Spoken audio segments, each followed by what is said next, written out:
Hello everyone, this side Dia Rathod. Today your moderator for Donate a Smile Foundation webinar. And today we have a special guest, Mr. Nitin. I welcome you sir for this webinar. शायद मैं आगे बढ़ने से पहले आप सबको बताना चाहती हूँ कि डोनेट अ स्माइल फाउंडेशन क्या करता है और कैसे काम करता है। तो डोनेट अ स्माइल फाउंडेशन 2016 में फाउंड हुआ था और हम लोग बहुत सारा मतलब डोनेशन वोनेशन और एजुकेशन पर्पस पे काम करते हैं। और अभी अगर लॉकडाउन के समय में मैं बोलूँ तो बहुत सारा ऑनलाइन हमने काम किया है। तो कुछ रिसेंट इवेंट भी है। तो आई थिंक आपके सामने एक वीडियो दिखाई दीजिए, ये हमारा पेज है और इस बार हमने 45 वेबिनार्स किए हैं, नेशनल और इंटरनेशनल। तो आप ये जो पेज देख रहे हैं मेरा डोनेट अ स्माइल फाउंडेशन का, उस पर 45 प्लस वेबिनार्स हम लोग कर चुके हैं। और अभी अगर मैं रिसेंट की बात करूँ तो हमने इस संडे को एक ट्रेनिंग कंपटीशन मतलब एक ट्रेनिंग वर्कशॉप शुपरी में किया था जो हमारी लाइब्रेरी पे हुआ था। और हमारे साथ डीएफओ सर आए थे। शायद उसका पोस्ट मैं आपको बताती हूँ। डबल प्लीज आप बताइए, दिस इज द पोस्ट। और यहाँ पे हमने 30 प्लस लोग आए थे। ड्यू टू कोरोना शायद 30 प्लस लोगों को हम बुला पाए थे।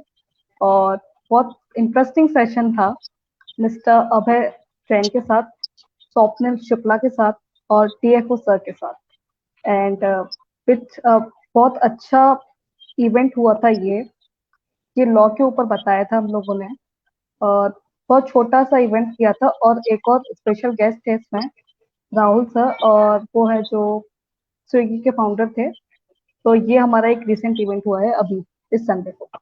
और शायद मैं आपको बताना चाहती हूँ कि जैसे लाइक गणपति सबके घर पे अभी स्थापित है, तो इको फ्रेंडली गणपति कंपटीशन चल रहा है यहाँ पे। तो अगर आपने इको फ्रेंडली गणपति बनाए हैं तो आप हमारे पेज पे जाइए और रजिस्ट्रेशन करिए। आप देख सकते हैं कि 40 प्लस एंट्रीज हम लोग अपलोड कर चुके हैं और आई थिंक 60 प्लस रजिस्ट्रेशन अभी तक हो चुके हैं। तो इंटरेस्टिंग कॉन्फ़िगरेशन चल रहा है।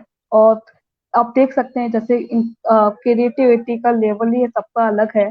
और शायद बहुत अलग अलग जगह से एंट्रीज आई हैं। छुपरी से तो आई हैं बहुत सारी, but all over the India बहुत सारी एंट्रीज हैं हमारे साथ।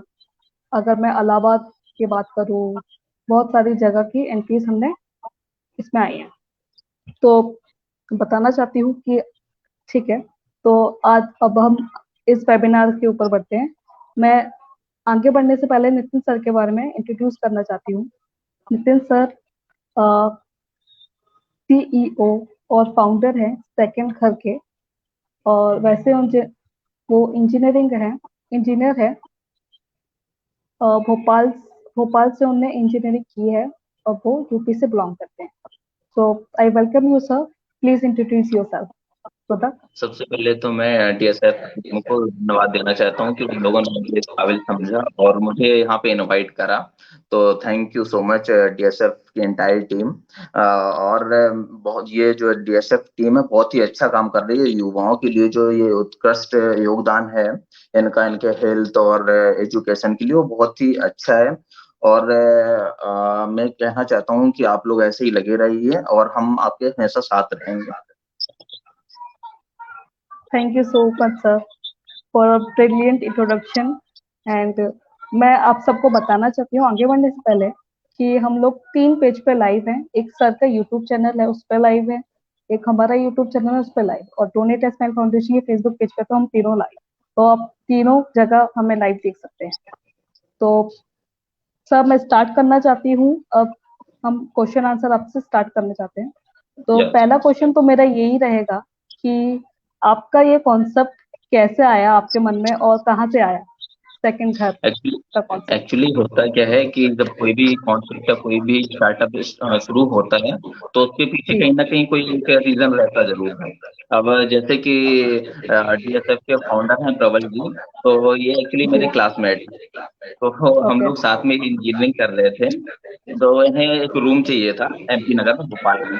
तो हम लोग हाँ, दो हाँ। दिन बहुत ज्यादा परेशान हुए, सुबह से निकल जाते थे और शाम को आते थे लौट के। तो मैंने प्रबल से बोला एक बार कि भाई अपन मतलब कुछ कोई ऐसा ऐप्स नहीं है क्या जिसके थ्रू अपन घर पे बैठ के ही अपन देख सकते हैं कि रूम कौन सा है, लाइक ओयो के जैसे।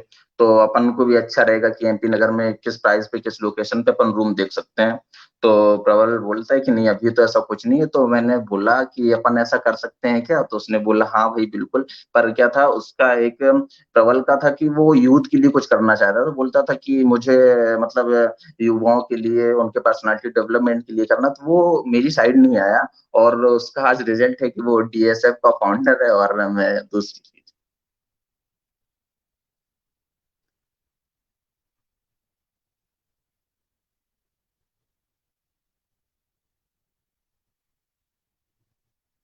हेलो। हेलो।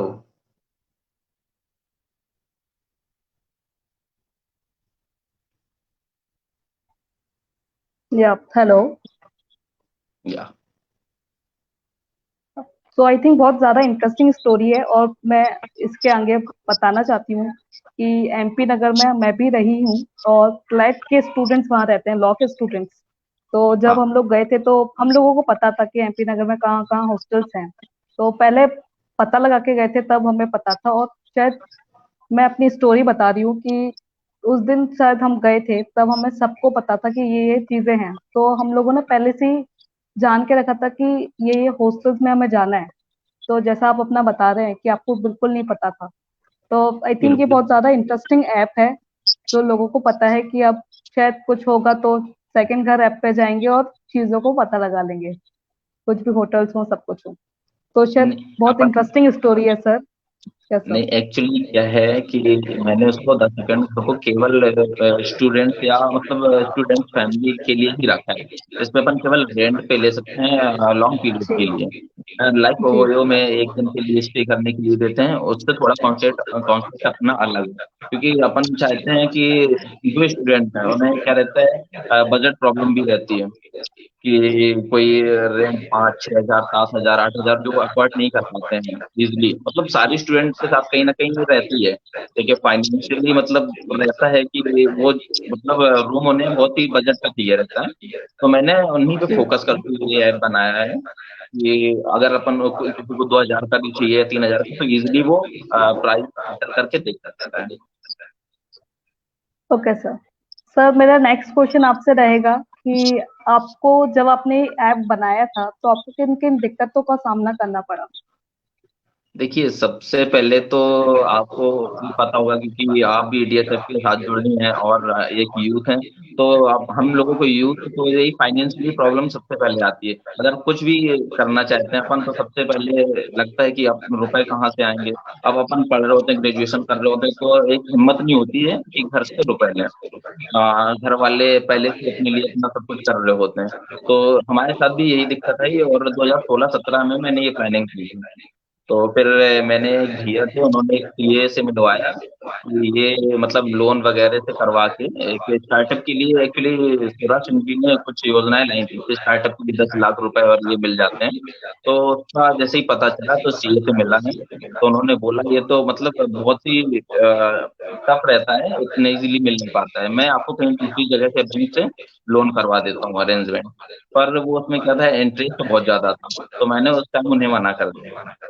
अब मैं जॉब के साथ साथ जब मैं जॉब से करने लगा हूँ, तो इससे पहले मैं बैकग्राउंड पे काम करता था कि एसएमएस से किसी को रेंट पे रूम दिलवा देता था या कुछ। पर इस टाइम जो अभी मैं डिजिटल हुआ हूँ उस पर काफी अच्छा रिस्पॉन्स आ रहा है, वेबसाइट के साथ साथ ऐप भी काफी अच्छा रिस्पॉन्स मिल रहा है। Okay sir. आई थिंक बहुत ज्यादा इंटरेस्टिंग स्टोरी आपने बताई कि कैसे आपने किया सब कुछ, और कैसे आप पहले रेंट पे लोगों को रूम दिलाते थे, और उसके बाद आपने ऐप पे आप लोग ऑनलाइन काम करना स्टार्ट किया। तो Yes. शायद मेरा नेक्स्ट क्वेश्चन आपसे यही रहेगा कि जस्ट लाइक हम लोग सब इफेक्टेड हैं लॉकडाउन की वजह से, तो लॉकडाउन की वजह से आपके बिजनेस पे क्या इफेक्ट हुआ है और आपका क्या प्लान रहेगा और क्या बेनिफिट आपका ऐप कर सकता है? एक्चुअली अभी क्या है कि सभी लोग अपने घर वापस जा चुके हैं, मतलब जी। मोस्टली लोग जा ही चुके हैं अपने लोकल एरिया में या गांव में या अपने शहर में, होम टाउन में। तो जब वो लोग वापस आएंगे तो उन्हें सबसे बड़ा टास्क उनके लिए यही रहेगा, रूम का, कि उन्हें कहाँ पे स्टे करना है। और एक्चुअली सबसे प्रॉब्लम अभी ये है कि लोग अभी भी बहुत ज्यादा डरे हुए हैं कोविड की वजह से। तो अब जस्ट लाइक जब वो भोपाल आएंगे तो उनके लिए टारगेट रहेगा कि मतलब बाहर, अब नॉर्मली लोग बाहर घूमना पसंद नहीं करते हैं अभी, क्योंकि बहुत ज्यादा डर है कोविड की वजह से। तो अब बाहर गेट गेट जाके या टूलेट पे जाके देखेंगे नहीं, जाके उन्हें थोड़ा सा डर लगेगा, तो वो मेरे ऐप पे आ सकते हैं इजिली और अपना रूम सर्च कर सकते हैं जिस टाइप का उन्हें चाहिए, फैमिली के लिए चाहिए, तो उससे इजीली उन्हें मिल सकता है फिर। और जो होम मतलब जिनका घर है, वो भी अपना पोस्ट कर सकते हैं प्रॉपर्टी, तो उन्हें भी कोई प्रॉब्लम नहीं आनी कि वो ब्रोकर से मिले जाके और ये कुछ। Okay sir. Sir I think आपने बहुत अच्छे से एक्सप्लेन किया कि आपका ऐप कैसे काम करता है और लोगों को प्रॉब्लम नहीं होनी चाहिए दोनों साइड से। आई थिंक जो ले रहा है या और वो जो दे रहा है, वही बहुत ज्यादा इम्पोर्टेंट है। और शायद बीइंग अ स्टूडेंट, अगर आप हॉस्टल में रहते हैं, तो अगर अगर आप अपना घर छोड़ के आ गए इस टाइम और आपको फाइंड करने की जरूरत है, तो ये ऐप बहुत इम्पोर्टेंट है। सो आई थिंक अगर कोई क्वेश्चन होगा लोगों का, तो प्लीज आप मुझे कमेंट सेक्शन में बुला दीजिए, तो हम सर से पूछ सकते हैं। तो चलिए अब नेक्स्ट क्वेश्चन के ऊपर बढ़ते हैं कि हमने देख लिया कि लॉकडाउन की वजह से कैसे इफेक्ट हुए थे आप लोग। तो नेक्स्ट क्वेश्चन मेरा यही रहेगा सर अ, कि आप चैलेंजेस आपने क्या क्या फेस किए और क्या क्या प्रॉब्लम आपने पहले बताई हमें। तो मैं फोर्थ क्वेश्चन के ऊपर बढ़ती हूँ कि आपका जो ऐप है वो कैसे डिफरेंट है बाकी इन ऐप से, मतलब ओयो रूम से और इन सब से। सर एक एग्जांपल दे। एक्चुअली क्या है, जो बाकी सारे ऐप्स हैं तो उनमें आपको बहुत सारे फीचर्स मिल जाएंगे, वो थोड़ा सा कॉम्प्लिकेटेड हो गए हैं और मतलब इजी टू यूज नहीं है। क्या है उसमें, आप जैसे ही एंटर करोगे तो आपको बहुत सारे ऑप्शन मिल जाएंगे, रेंट के लिए या सेल के लिए, बहुत सारी प्रॉपर्टी सेल, फिर उसमें आपको काफी फिल्टर करने के बाद कहीं आप आ सकते हैं। और मेरे ऐप का पर्पज ही केवल यही है कि आप इंटर करें, अपनी प्रॉपर्टी सर्च करें, अपना टाइप सर्च कर रहे हैं, यहाँ तक कि कॉमर्शियल प्रॉपर्टी भी आपको मिल जाएंगे। और जो अकोमोडेशन टाइप है वो मैंने boys, girls, family and couple friendly रखा हुआ है। उसमें आपको पीजी में भी, पीजी हॉस्टल भी मिल जाएगा और इजली रूम भी आप सर्च कर सकते हो। तो क्या है कि मेरा फोकस ही है केवल रेंट के लिए, बाकी ऐप्स केवल रेंट पे फोकस नहीं करते हैं, इसलिए ये मेरा मतलब इजी टू यूज बोल सकते हैं। जी।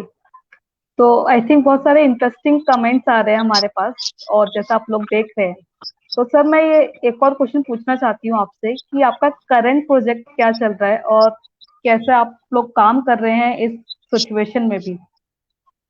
एक्चुअली मैं दो प्रोजेक्ट कर रहा हूँ। एक तो अपना डीएस, सॉरी, द सेकंड घर को मैं मेंटेन कर रहा हूँ, और दूसरा मैं अभी सीहोर डिस्ट्रिक्ट को आस्था तहसील पड़ती है, तो वहाँ पे नगर पालिका का एक प्रोजेक्ट चल रहा है, स्विमिंग पूल स्पोर्ट्स कॉम्प्लेक्स है। तो वहाँ पे मैं एज ए इंजीनियर एंड मतलब मेरा सुपरविजन भी है पूरा, और इंजीनियरिंग की उससे करवा रहा हूँ मैं काम। तो मेरा project pool, badminton court and basketball court वगैरह है। इसके बाद में नेक्स्ट काफी प्रोजेक्ट है जो भी देखने हैं, बाकी अभी तो करंट प्रोजेक्ट तो मेरा ही है। Okay sir. सो सर आपको क्या डिफिकल्टी होगी इस करंट प्रोजेक्ट में करने के लिए? लाइक अगर आप ये करंट प्रोजेक्ट कर रहे हैं, तो आप बता सकते हैं कि क्या क्या डिफिकल्टी आपने फेस करी अभी इस टाइम? अगर आपको रॉ हाँ, मटेरियल नहीं मिलता है, चीजें नहीं मिलती हैं, तो कैसे आपने मैनेज किया? नहीं एक्चुअली क्या था कि जो रॉ मटेरियल नहीं मिल पा रहा था लॉकडाउन की वजह से, तो उस फेज का मैंने काम ही बंद करके रखा हुआ था। और अब एक प्रॉब्लम थी हम लोगों के सामने कि हमारे साथ जो लेबर वगैरह थे उन्हें भी अपन नहीं भेज सकते थे। अभी बीच में जब तक ई पास नहीं होता था तो उन्हें इजली उन्हें होम टाउन से नहीं भेजा जा सकता था। तो उनके लिए हम लोगों ने एक थोड़ा अलग से व्यवस्था करके रखी थी। और अपने नगर पालिका जिसके यहाँ काम कर रहे हैं हम, तो वहां पे भी उनसे बोल के रखा था कि सर इन्हें खाने वाने का भी उनका प्रबंध करिए। और उनके लिए जो छोटा मोटा काम रहता था, जो चीज मटेरियल अवेलेबल था साइट पे, उनके लिए वही मतलब पार्ट टाइम बोल सकते हैं काम करवा के, और उनका मतलब जो वेतन रहता था दे देते थे, तो उन्हें प्रॉब्लम नहीं आ रही थी। और उनको खाने पीने के लिए तो वैसे भी नगर पालिका वगैरह से करवा दिया था, तो बस ज्यादा प्रॉब्लम नहीं आई। बाकी फिर जैसे ही इजिली मतलब जा सकते थे वो अपने होम टाउन, तो उन्हें उनकी व्यवस्था करवा के भेज दिया। Okay sir. सर, मैं अपना नेक्स्ट क्वेश्चन बोलूंगी कि आपको 5 साल के मतलब आपका जो 5 साल का आपकी जो कंपनी है उसके 5 साल के प्रोजेक्ट क्या है, फिर फ्यूचर प्रोजेक्ट्स क्या रहेंगे, ये जो अब आप अपनी। एक्चुअली होता क्या है कि वो तो डिपेंड करता है टेंडर पे कि कब टेंडर आ रहे हैं। अब जैसे लॉकडाउन की वजह से क्या है, बहुत इफेक्ट पड़ा है जी इंडस्ट्री पे तो बहुत ही ज्यादा, और हर कहीं। पर अपनी क्या सिविल इंडस्ट्री में इफेक्ट तो थोड़ा कम है, क्योंकि अब लोगों को तो घर बनवाने ही है या फ्लैट बनवाने ही है, या जो डेवलपमेंट स्ट्रक्चर है वो तो करना ही है। तो उसमें कहीं ना कहीं थोड़ा सा बाकी इंडस्ट्री से इसमें थोड़ा कम इफेक्ट है। तो अभी देखते हैं टेंडर जैसे आते रहेंगे तो काम मिलता रहेगा और अपन करते रहेंगे। जी। सर, आपका मतलब जैसा आपने बताया कि टेंडर्स मिलते रहेंगे, काम होता रहेगा, तो मैं बताना चाहती हूँ कि लोकली आजकल लोग बहुत सारे घर बनवा रहे हैं, बहुत सारी चीजें कर रहे हैं, गवर्नमेंट अपने प्रोजेक्ट्स कर रही है। तो आई थिंक ये बहुत इफेक्ट, एक बहुत, अगर लॉकडाउन को एक पॉजिटिव वे में ले जाए तो ये एक बहुत अच्छा अपॉर्चुनिटी है लोगों के लिए भी। तो सर, हाँ आपने एक्चुअली। बोला जैसे कि आप दो ऐप, मतलब एक सेकंड घर है और ये भी काम कर रहे हैं, तो कैसे आप लोग मैनेज करते हैं ये दोनों एक साथ? अब एक्चुअली थोड़ी प्रॉब्लम तो होती ही है, अब पर जब करना ही है, क्योंकि मेरा ड्रीम था स्टार्टअप का। मेरा मतलब जो सिविल इंजीनियरिंग है वो कभी ऐसा नहीं रहा कि मेरा पैशन रहा हो। मेरा हमेशा से इंजीनियरिंग में करने से पहले से ही मेरा एक था कि मुझे जॉब नहीं करनी है, खुद का बिजनेस करना है, एक स्टार्टअप डालना है और कुछ अलग से ऐसी सर्विस देनी है कि लोग उससे थोड़ा अट्रैक्ट हों अपनी साइड। तो मेरा मतलब यही रहता है कि मैं सेकंड घर को ज्यादा से ज्यादा टाइम दे पाऊँ इस काम से निकाल। तो और कोई खास काम नहीं रहता है मेरा इंजीनियरिंग की वजह से। बस साइट पे जाना है, साइट विजिट करनी है, और जो नॉर्मल रहता है सुपरविजन वो देखना है। तो कोई प्रॉब्लम नहीं होती है। और नहीं तो अपन लेट नाइट 10 सेकंड घर को टाइम दे देते हैं, तो उसमें अपना काम निकल आता है। जी जी जी। आई थिंक बहुत अच्छा आंसर दिया आपने। और शायद ये क्वेश्चन के बाद मेरे पास ये आया है कि हमारे जो यूथ है उसके लिए आपके लिए क्या मैसेज रहेगा, और वो लोग सेटअप ऐसा स्टार्ट करना चाहते हैं, तो आप बताइए उनके लिए क्या मैसेज आप देना चाहते हैं? अगर वो स्टार्ट करना चाहते हैं तो सबसे पहले तो उन्हें अपना जो पैशन है, जिस चीज में जाना चाहते हैं। अब एक्चुअली क्या है कि अगर आप पैसा कमाने के लिए स्टार्टअप करना चाहते हैं तो कोई सेंस नहीं है, क्योंकि उस चीज में अगर आपको जुनून नहीं है तो स्टार्टअप में आप कभी सक्सेस नहीं हो सकते। फिर तो आप एक अच्छे से मतलब बिजनेस कीजिए, बड़ा सा बिजनेस, और काफी रुपए लगा के तभी आप सक्सेस हो सकते हैं। बल्कि स्टार्टअप में क्या है, एक छोटे से अमाउंट में अपन को करना रहता है। तो उसमें क्या है, अमाउंट जब अपने पास कम है तो अपन को एक जुनून के साथ करना रहता है। तो वहां पे अगर आप एक जुनून के साथ, एक लगन के साथ और टाइम देंगे तभी आप कर पाएंगे। और एक ऐसी, मेरा कहना है कि एक ऐसी सर्विस आप दीजिए क्लाइंट को कि सामने वाला खुद ही आपकी तरफ खिंचा हुआ चल रहा है। तो आप सर्विस दोगे तो आपको एडवर्टाइज की भी ज्यादा जरूरत नहीं पड़ेगी, आपको उसमें एडवर्टाइजिंग के लिए ज्यादा खर्च करने की जरूरत नहीं पड़ेगी, चीजें अपने आप ही होती रहेंगी। तो वो चीज बहुत मतलब इफेक्ट करती है कि अगर आप स्टार्टअप डालना चाहते हैं तो जुनून से करिए और मेहनत और लगन से करिए। ओके। सो आई थिंक बहुत अच्छा मैसेज दिया है सर ने कि कैसे स्टार्टअप को आप स्टार्ट करिए और क्या क्या दिक्कतें आप अगर सामना करना चाहते हैं।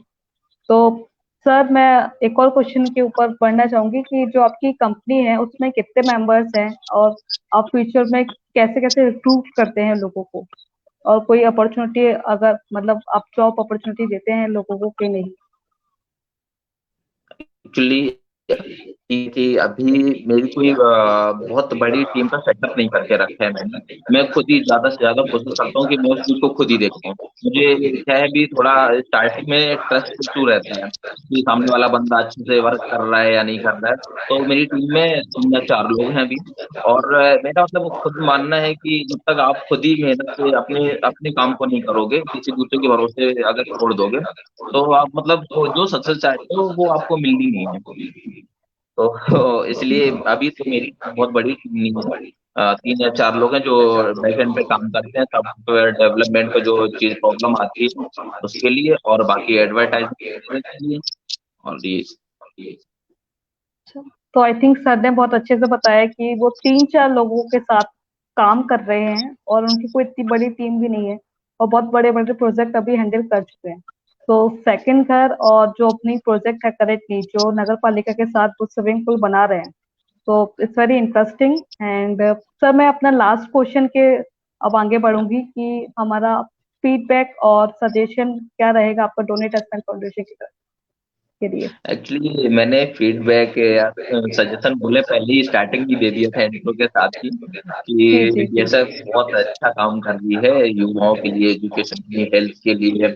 और ऐसे ही अगर काम करते रहेंगे तो बहुत ही अच्छा एक एनजीओ जो आप लोग चला रहे हैं। और सबसे बड़ी बात है कि इस एनजीओ में, डीएसएफ टीम में सारी की सारी युवती हैं, जिन जो मतलब कहीं ना कहीं से टाइम निकाल के, अपनी पढ़ाई से टाइम निकाल के, या मतलब टाइम दे रहे हैं डीएसएफ को। तो एक ये बहुत बड़ी बात है कि उन्हें किसी चीज का एक जो रहता है लालच, लालच नहीं है कि मुझे रुपए मिलने हैं या मुझे कहीं से कुछ फंडिंग आएगी। उन्हें इस टाइप का कुछ नहीं है, बस बिना किसी बात के काम किए जा रहे हैं। और मैंने पहले भी बहुत सारे वेबिनार देखे, वेबिनार से पहले वो एसपीसी करके था, वो पुलिस के साथ जी उन्होंने वर्क किया था। तो ऐसे बहुत सारे प्रोजेक्ट हैं जो बहुत मतलब नेक्स्ट लेवल बोल सकते हैं, जो एक नॉर्मल लड़के जो अपने एज में नहीं कर सकते हैं, तो वो काम किए। तो बहुत ही यूनिक काम कर रहे हैं आप लोग, और ऐसे ही करते रहिए। जी बिल्कुल। और वैसे ही ऐसे इंटरेस्टिंग काम होते रहेंगे। और जैसे मैंने बोला कि लॉकडाउन में बहुत सारी एक्टिविटी हम लोग कर ही रहे हैं, तो मास डिस्ट्रीब्यूशन करते हैं, अभी चल ही रहा है वो भी। हमने 100+ डिस्ट्रीब्यूशन कर चुके हैं और अलग अलग अच्छा। सिटीज में लोग अपना डिस्ट्रीब्यूट कर भी रहे हैं। और शायद वेबिनार खत्म करने से पहले मैं आप सबको बताना चाहती हूँ कि 28 को स्पेशल वेबिनार होने वाला है मेघा प्रमाण के साथ। मेघा प्रमाण कौन है मैं आपको बताती हूँ। ये एक पोस्टर है उनका। तो मेघा प्रमाण हमारी फर्स्ट एमपी से माउंट एवरेस्ट चढ़ने वाली पहली महिला है। और वो ब्रांड एम्बेसडर है बेटी पढ़ाओ बेटी बचाओ की। इनको जो मॉडरेट करने वाली है वो है Mansi Jain. She is a law student और एंकर है वो। तो 28 को आप हमारे साथ दोबारा आइए और आपको बहुत ज्यादा इंटरेस्टिंग चीजें देखने को मिलेंगी इस वेबिनार में। So till then, good night. Thank you sir for covering with us. Thank you so much for inviting me. Okay sir, bye. Bye. Thank you.